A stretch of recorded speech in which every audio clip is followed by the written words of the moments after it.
기업의 흥망성쇠, 기업의 생존을 이끄는 것은 사람입니다. 기업과 사람을 이끄는 생생한 기업 이야기를 만나는 시간, 리더스 인덱스 박주근 대표와 만나 이야기 나눠봅니다. 어서 오세요. 네, 안녕하세요. 네, 두 번째로 뵙는 것 같습니다. 네, 반갑습니다. 네. 지난 10월 27일이 이재용 삼성전자 회장 취임 1주년이었습니다. 일단 지난 1년을 되돌아보면 이 회장의 취임과 함께 반도체 불황이 시작됐다고 해도 과언이 아닌데요. 네. 그 어느 때보다 전력을 다해서 좀 숨가쁘게 달려왔을 것 같아요. 어땠나요? 작년 10월 25일 날 그 이근 회장 이제 2주기였어요. 돌아가신 지. 그리고 그다음 이틀 후 27일 날 이제 회장이 취임했고 또 공교롭게도 그다음 뭐 며칠 있다가 11월 1일이 네. 또 삼성전자의 창립 기념일 이렇게 다 겹쳐 있는데 네. 뭐 1년을 두고 잘했다 못했다 잘 평가하기 좀 이르긴 하죠. 그런데 일단 좋은 성적 매기기는 어려운 것 같습니다. 우선 방금 말씀하신 것 같이 뭐 취임과 동시에 반도체 업황이 되게 좋지 않았어요. 네. 우선 뭐 어제 발표한 3분기 실적을 봐도 영업이익 2조 4천억인데 반도체에서만 3조 7천억을 까먹었어요. 적자가 네. 났기 때문에 뭐 반도체 업황이야 늘 이렇게 사이클을 그린다고 하지만 지금 염려하는 거는 삼성이 지금까지 경쟁력이라고 가지고 있던 것들이 흔들리는 게 아니냐라는 우려가 사실은 더 걱정을 끼치고 있고 네. 오늘 삼성전자 창립 기념일에도 이재용 회장은 나타나지 않았고 그렇군요. 그리고 취임할 때 회장 취임할 때도 사실 특별한 메시지가 없었고 없었죠. 그리고 또 올 6월 달은 이건희 회장의 신경영 30주년 우리가 뭐 잘 아는 마누라 자식 빼고 다 바꾸라는 그 프랑크푸르트 선언이라고 이야기하는 네. 30주년 때도 특별한 메시지가 없었고 그리고 1주년인 27일에도 별다른 메시지가 없었군요. 없었다. 네, 그렇습니다. 저는 사실 어떻게 경영을 해 나가겠다는 큰 구상을 좀 그리는 그런 어떤 메시지를 내놓지 않을까. 네. 저를 포함해서 정말 많은 분들이 기대를 하셨던 것 같은데 네. 오늘이 또 마침 창업 54주년인데 오늘도 아무 메시지를 내놓지 않았군요. 네. 그렇군요. 자, 반도체 시설 투자에 지금 53조를 넘는 역대급 투자를 한다는 기사를 제가 오늘 봤거든요. 네. 지금 앞서 반도체 상황이 좋지 않다고 말씀해 주셨는데 경영 환경이 어려워도 삼성전자는 연구개발이나 투자를 줄이지 않고 오히려 좀 더 공격적으로 해나가고 있는 것 같아요. 이제 실은 그 부분이 이제 많은 전문가들이 염려하고 있는 부분인데 삼성전자가 지금 글로벌 어쨌든 뭐 1, 2위까지 올라온 가장 큰 경쟁력은 뭐냐? 그 핵심은 삼성전자 이야기하는 초격차 기술 같은 이야기거든요. 그러니까 테크놀로지 리더십을 굉장히 잘 이끌어서 빠른 기술 개발과 그 제조 기술을 가지고 네. 다른 경쟁자가 쫓아오지 못할 만큼의 경쟁력을 가지고 거기에서 많은 수익을 창출하는 요 핵심 경쟁력이 삼성전자의 핵심이었는데 네. 지금은 모든 분야에서 그 부분이 지금 희석되고 있는 게 아니냐 우려가 높은데 우선 보시면 삼성전자의 강점은 역시 반도체였습니다. 네. 특히 메모리 분야에는 뭐 타이 추종을 할 정도로 강점을 가지고 있었는데 맞습니다.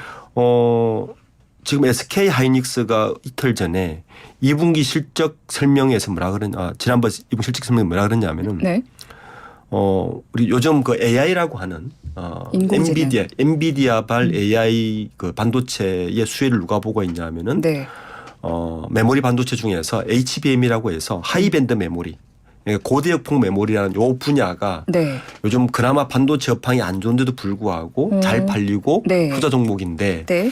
이 분야에서 지금 SK 하이닉스가 1위를 하고 있고 삼성이 쫓아가지 못하는 상황이 벌어졌어요. 네. 삼성이 이럴 수가 있느냐? 뭐 메모리 분야에서 일을 못했어라는 것도 하나 있고 네. 두 번째는 2019년 4월에 이재용 부장이 직접 시스템 반도체 비전 2030이라는 걸 발표하면서 메모리 반도체에 이어 파운드리 분야 그러니까 TSMC를 잡겠다. 확실히 1등을 하겠다고 비전 발표를 했는데 네. 현재 큰 액션이 없고 진전이 없다. 이 부분도 굉장히 우려를 표하고 있는 부분이고 네. 또 삼성전자의 캐시카우 중 하나죠. 우리가 이제 스마트폰 네. 우리 잘 아는 이제 갤럭시 폰이라고 하는데 이 분야에서도 지금 보면 소위 말해서 우리가 프리미엄 폰 시장이라고 하는 게 $600 이상의 폰을 프리미엄 폰이라고 하는데 네. 이 프리미엄 폰 시장 점유율이 애플이 75%고 삼성전자가 16%까지 들어섰습니다. 그 저가 폰은 또 중국에 밀리고 있고 네. 이런 부분이 지금은 어느 정도 영업이익을 내고 상당히 우려를 표하고 있어서 지금 삼성전자가 또 반도체 쪽에 보면 아까 투자를 말씀하셨는데 네. 그 이전에는 적자를 볼 때도 대규모 투자를 해서 사이클이 돌아올 때 굉장한 수익을 거두는 그게 네. 삼성전자의 전략이었는데 지금은 적자가 일어났을 때 작년 이맘때 삼성에서 뭐라 그랬냐면요. 적자가 이제 들었을 것이다라고 할 때 이재용 회장이 임원진들을 앉혀놓고 네. 양보하실 겁니까? 그때만 해도 감사는 안 하는 걸로 나섰는데 바로 1분기에 감산이 들어가 버렸습니다. 네. 그러니까 이러한 여러 가지의 변화들이 좀 이전의 삼성과 뭔가 다른 거 아니냐. 그러네요. 이례적으로 감산을 결정했다라는 거잖아요. 그렇죠. 그래서 이례적 그러한 것들이 이전에 삼성전자가 행해왔던 경영 패턴과 너무 달라져서 여러 부분들에서 그런 지금 빨간 불들이 들고 네. 있는 게 아니냐라고 우려하고 있는 부분입니다. 스마트폰 시장에서도 매출이 좋지 않다.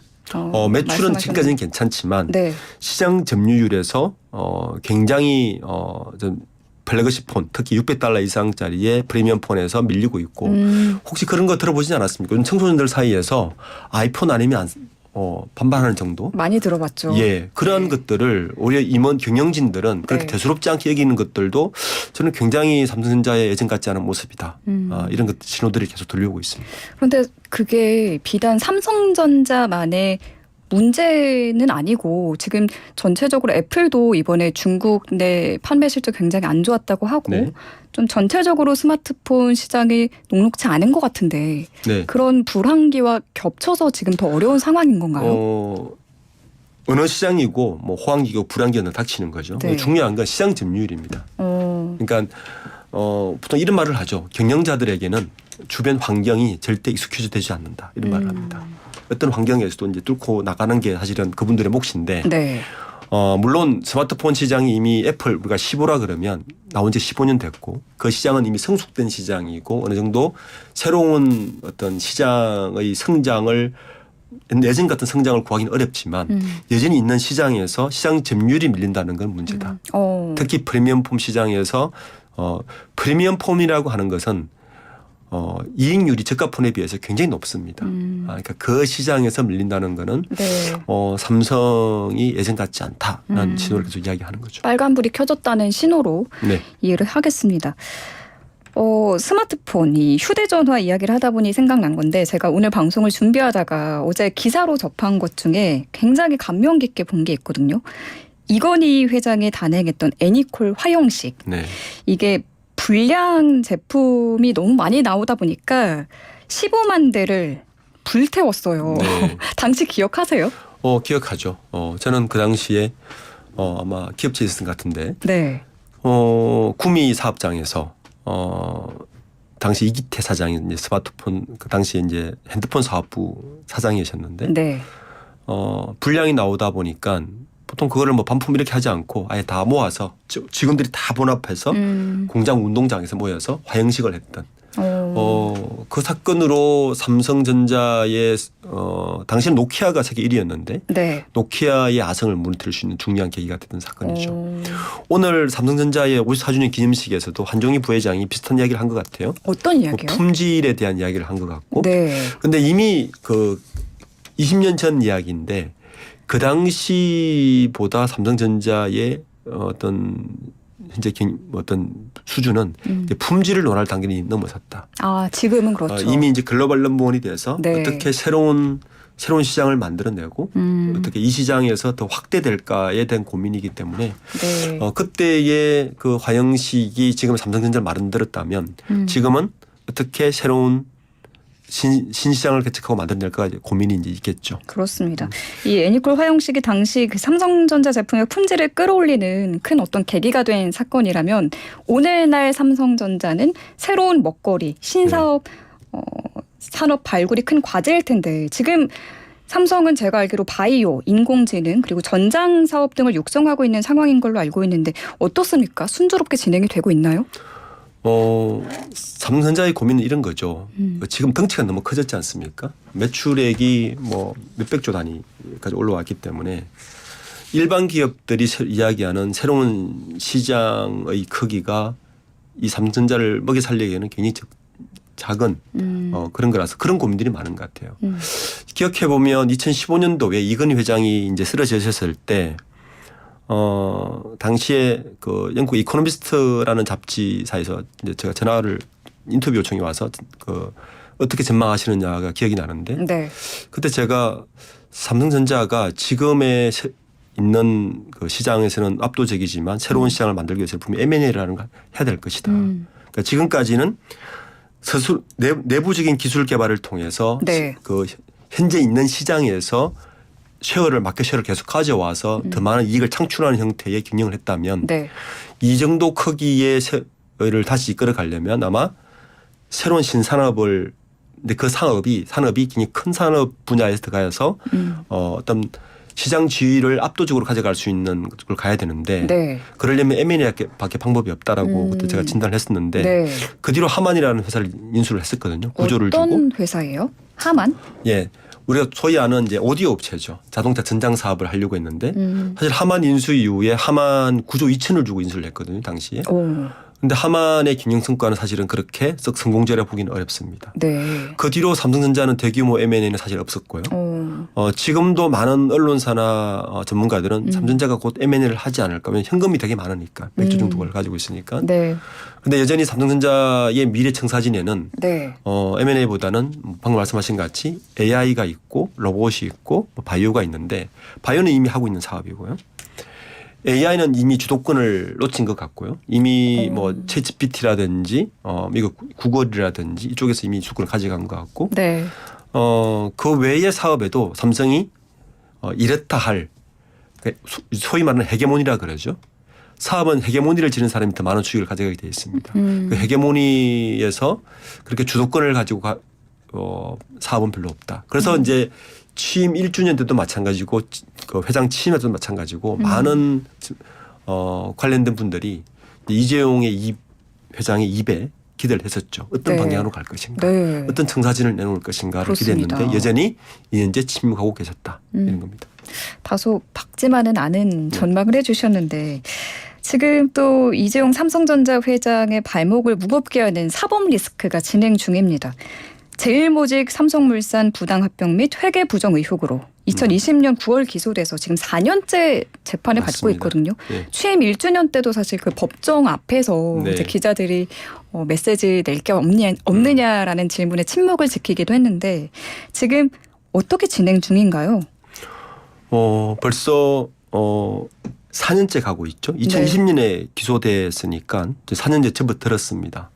공교롭게도 취임할 때도 공판에 참석했었고 1주년 때도 공판에 참석했습니다. 그렇군요. 지금 지난 27일이 105차 공판일이었습니다. 그러니까 이게 삼성물산 제일모직 불법 합병이기 때문에 삼성그룹의 현재 가장 큰 해결해야 될 점은 지배구조 개편 문제와 네. 이 사법 리스크인데 사실 이 두 개가 묶여 있는 거죠. 그러니까 이 사법 리스크를 벗어나지 않으면 이재용 회장은 현재 지배구조 개편도 풀지 못하는 그런 가치 있는 그 부분이라서 네. 이 부분 때문에 지금 이재용 회장이나 삼성그룹 입장에서 뭐 특별하게 움직일 방법이 없는 그리고 이 부분 때문에 또 따뜻하게 뭔가 새로운 메시지를 내놓기도 부담스러워하는 네. 그런 상황인 것 같습니다. 2020년에는 국정농단 사건으로 이재용 회장이 유죄 판결 받고 복역하기도 했잖아요. 네. 삼성의 준법감시위원회라는 게 이 시기에 만들어진 건가요? 그렇습니다.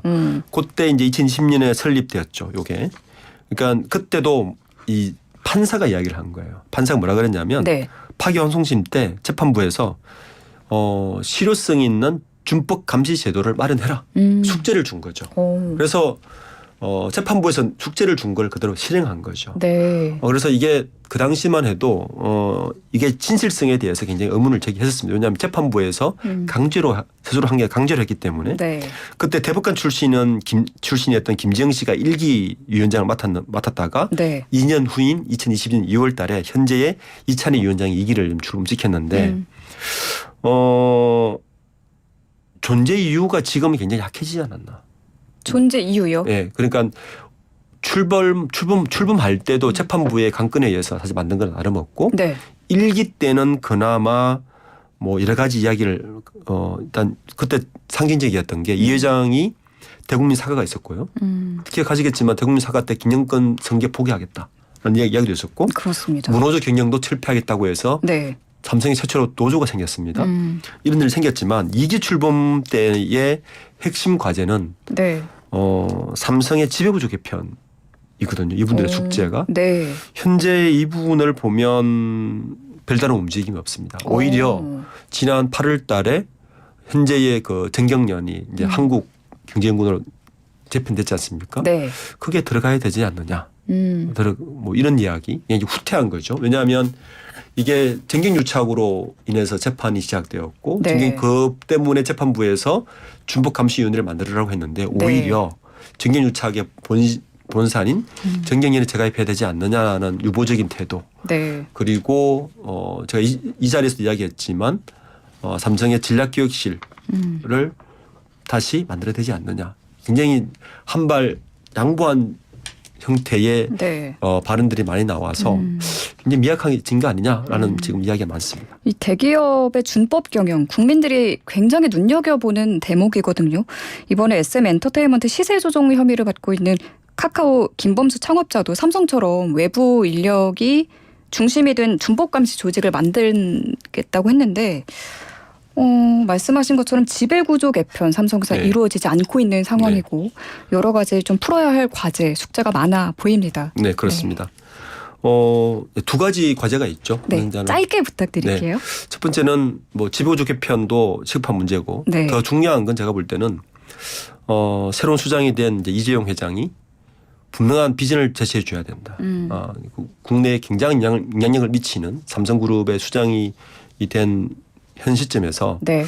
뭔가 뚜렷한 희망을 걸 수 있는 비전을 제시해 줘야 된다. 지금은 너무 침묵이 길다. 네. 침묵이 긴 것 같습니다. 알겠습니다. 오늘 말씀 잘 들었습니다. 감사합니다. 네, 감사합니다. 네, 지금까지 박주근 리더스 인덱스 대표였습니다.